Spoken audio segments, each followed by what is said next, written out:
Have you been struggling with sin? It might be because you haven't been walking in this simple truth. There is greater pleasure in God and in His way than there is in sin in the world. One of the biggest reasons for why so many Christians still struggle with sin is because it's pleasurable. It's something that they enjoy, it's something that's fun to them, and they don't necessarily want to give it up because it's pleasurable. But understanding the simple truth that there's a greater pleasure that's found within Christ and within His way should help you so much when it comes to overcoming sin.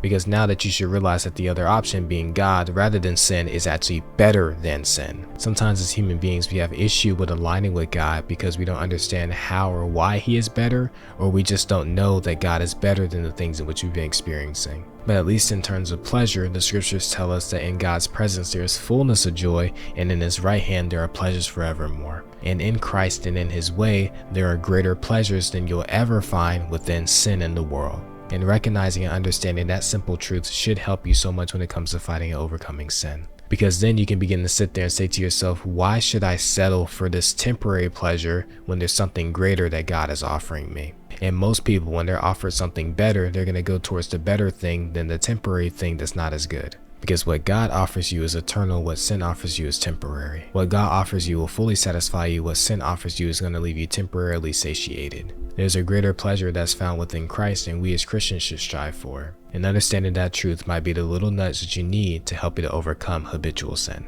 So I hope that this helped and that this encouraged somebody. If you want more content like this, just go and drop a sub or a follow. And if you want to hear more teachings from me that are outside of short form content, I want to recommend you join my Bible classes every single Thursday, 8 o'clock p.m. Eastern on Google Meets.